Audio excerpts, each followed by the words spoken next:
Welcome to The Explainer. Today, we're going to completely rethink the way you take notes. We're moving past just, writing stuff down. We're stepping into the world of active learning, where your notes become this powerful tool that helps you actually understand and remember things. So let's start with a big question. Why do our old notes so often fail us? Oh man, we've all been there, right? You spend a whole class just scribbling away as fast as you can, only to look back at pages of words that feel like a foreign language. It's so frustrating, and it's probably one of the biggest roadblocks to actually learning anything. So here it is. This is the big idea we're digging into today. The solution isn't to just write faster or type more words a minute. The real secret is strategy. It's all about picking the right tool for the right job to turn your notes from a simple transcript into a real thinking tool. Okay, so why do our old methods let us down so often? Well, the simple truth is we tend to have one default way of taking notes that we use for everything. Every class, every meeting, every book. But hey, not all information comes at you the same way, so our approach can't be one size fits all. And this right here is so important. If you're struggling with your notes, it's not a personal failure, it's a system failure. So today, we're not just going to learn one new trick. We're going to build you a whole new note-taking toolkit packed with different tools for different jobs. So let's open up that toolkit. We're going to look at 7 totally different, proven methods. I want you to think of them like a set of wrenches. You wouldn't use the same exact wrench for every single bolt, right? Well, you shouldn't use the same note-taking method for every subject either. First up, a real classic, the outline method.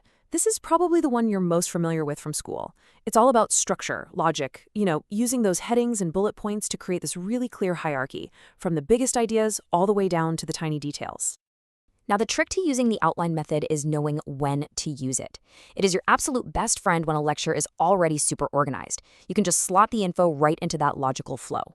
But you gotta be careful. If your professor jumps all over the place, this rigid method can fall apart fast and honestly just make things more confusing.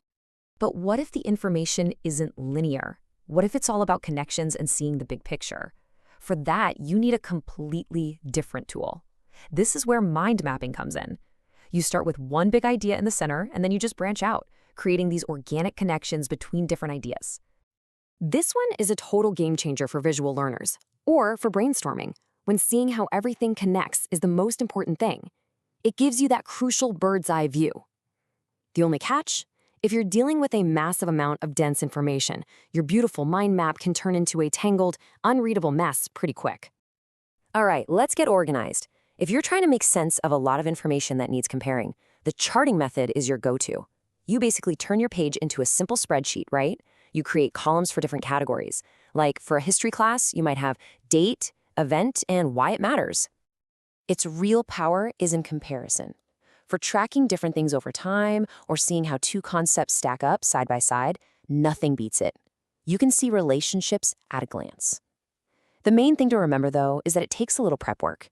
It's not great for those moments when topics just pop up out of nowhere. Okay, picture this. The speaker is talking a mile a minute, and there's no clear structure at all. This is when you need an emergency tool, and that tool is the sentence method. The rules are super simple. Hear a new piece of info, write it on a new line, and give it a number. That's it. Don't worry about organizing. Just capture everything. Its strength is just pure speed. It makes sure you don't miss a thing when the information is just flying at you. The trade-off, though, comes later.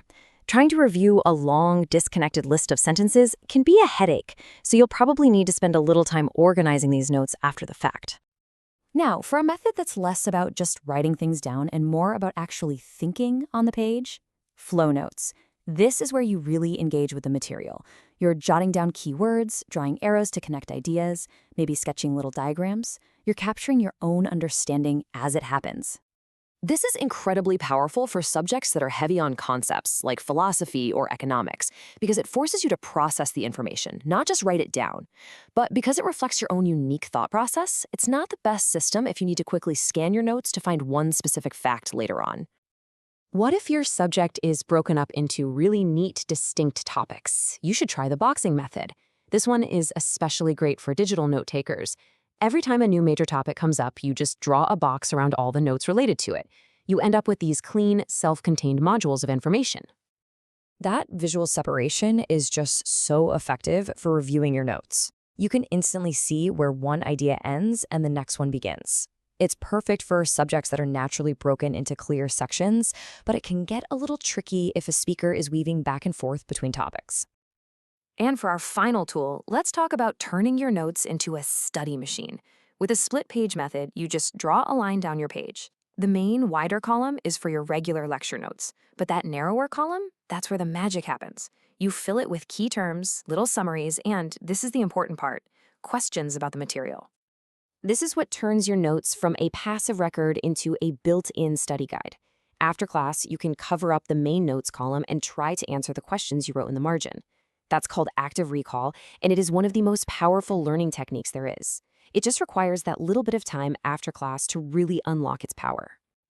Okay, so we filled our toolkit with 7 incredible tools. But a full toolkit doesn't do you any good if you don't know which tool to pull out for which job, right? And that is the most important skill we need to build here.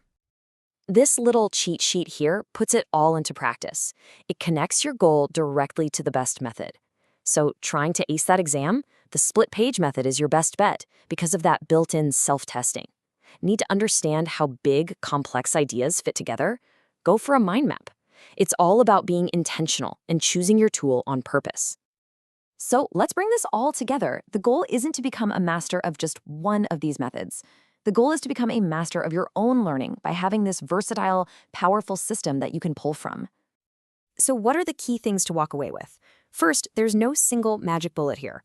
The real power comes from building your toolkit, consciously matching the tool to the task, and most importantly, just experimenting. Try them out, see what feels right for you and for the subject you're studying. So I'll leave you with this one last thought. Don't just file this information away. I want you to take action. Look at your schedule for this week. Pick one class or one meeting and just commit to trying one of these new methods. Which one's it going to be? That's your first step to supercharging your notes.